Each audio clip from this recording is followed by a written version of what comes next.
Shana Tova. Shana Tova. What is the meaning of being Jewish? What is the essence of Judaism?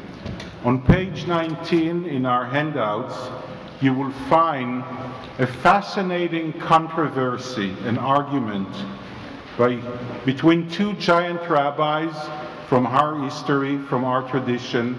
It's between Rabbi Akiva and another rabbi, Ben Azai. Both of them star in our Passover Haggadah, if the names ring a bell. And they argue about what is the most important statement that our Torah ever makes. What is the essence of our Torah, and what should be in the center of our lives, of our identity as Jews. Rabbi Akiva says that the most important teaching of the entire Torah is love thy neighbor as thyself. And Ben Azai says, no, that's not it. What should be the most important teaching of the Torah is that humanity was created in the image of God. What's really the argument between the two? Are they arguing? It's more confusing when you start looking at other statements that those two rabbis have made, and you see that Rabbi Akiva in the Ethics of Our Ancestors actually says a very similar thing. He says the following: beloved is the human being for being created in the image of God. Having said all that, actually it's a fierce argument. What Ben Azai wants to prevent is that when you say love thy neighbor as thyself, you will not add to that, if thy neighbor has offended me, then I'm going to offend them back. If thy neighbor has hurt me, I'm going to hurt them right back. And why shouldn't you say that? Because Ben Azai wants us to always remember that you're actually humiliating and offending and hurting someone who's created in the image of God. So you're not only hurting someone that just hurt you, you're actually hurting the divine presence in our world. Both of them agree on one thing, that the most important principle of our tradition, the most important teaching of our Torah is the way you treat other people. And it's every person. It doesn't matter what is their gender, what is their sexuality, what is their ethnicity, what is their religion, what is their color. Every person needs to be treated with what the Hebrew word says, chesed, loving kindness, compassion, and caring. Every human being deserves dignity. It doesn't matter if they are a member of our people or not, if they are our friends or our foes. The most important thing in our tradition, in our identity as Jews, is seeing every human being as created in the image of God, which means trying to find the divine in every other person. I'm saying all that because we have a wonderful addition to our sanctuary.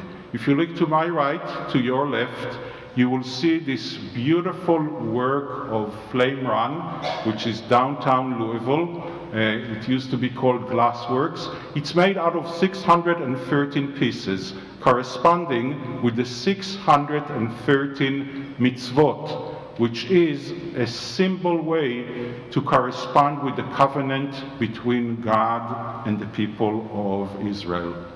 And I have to admit, my favorite part is actually what's above, the big piece that has the burning bush, and right now the electricity is on, so you can also see the burning bush and the seed that was just split. Right above them, hovering, is a symbolic presentation of heaven. And on that symbolic presentation, actually that is my favorite part, there are letters that were made by our own students, students of JLab, students of our Sunday school. They made these letters as part of Sunday school, and those letters represent a verse from the book of Genesis. It says, "To see your face is like seeing the face of God. To see your face is like seeing the face of God. These are the words of our father Jacob, the one that we're named after, to his brother Esau, actually his twin brother Esau. So one can say, what's the big deal?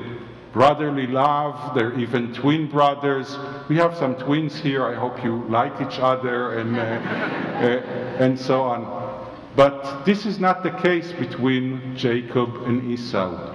Jacob is actually running away from Esau, who wants to kill him. If you go back in the Torah before this verse, then Esau was deceived by Jacob. Actually, the person who was really deceived by Jacob was their father Isaac. Jacob took advantage of the fact that their father is blind in order to steal the blessing from Esau. He dressed like Esau, he put smell on him to smell like Esau, and he succeeded. He got the blessing of their father. And now Esau wants to kill him. So he runs away for 20 years, and now he has to come back. It's not because he wanted to. Now his father-in-law wants to kill him because his father-in-law suspects that he stole his property for him. We're named after that person, by the way. So the context of the statement is extremely important. It's not brotherly love. It's actually two enemies that one wants to kill the other and the other is escaping from the other. And at this context, Jacob says to Esau, seeing your face is like seeing the face of God. There's a great Torah here. There's a Jewish philosopher in the 20th century, Martin Buber, a great Jewish philosopher, that taught us that we actually encounter God when we encounter other people. We don't encounter God in heaven or in any other far place. When we engage with other people, when we see other human beings in their true humanity, with the image of God that there is there, when we engage with them, when we're in dialogue with them, we're actually also engaging with the presence of God in our world. For many generations, there were always Jews that did not like this interpretation. So there's a midrashic saying, nevertheless, Esau always hates Jacob. We can choose to live with that saying. If we want to live with the assumption that people will always hate us and that's good for us, that's wonderful. But that's not what this beautiful piece of art is trying to symbolize and teach us here. There were always more Jews that always chose to believe that every other person, regardless of who they are, even those that we see as enemies, regardless of the color of their skin, their identity, their ethnicity, their nationality, every person is created in the image of God, deserving dignity. And we have the opportunity with every human being that we encounter to see and to experience God through dialogue, through engaging with other person. That's the meaning of this art here, that we meet God through other people when we are ready to meet God through encounters with other people. That's the great principle of our tradition, of our Judaism.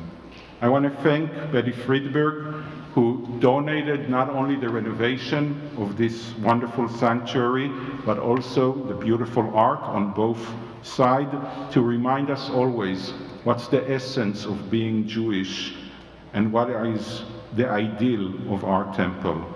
May we all enjoy not only a Shana Tova, but a Shana, a year where we get to see soon, not by the end of this year, but soon, the return of the hostages back home, alive, and b'shalom, in peace.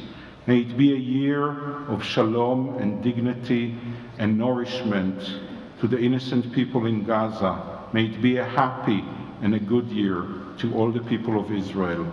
Shana Tova. Amen.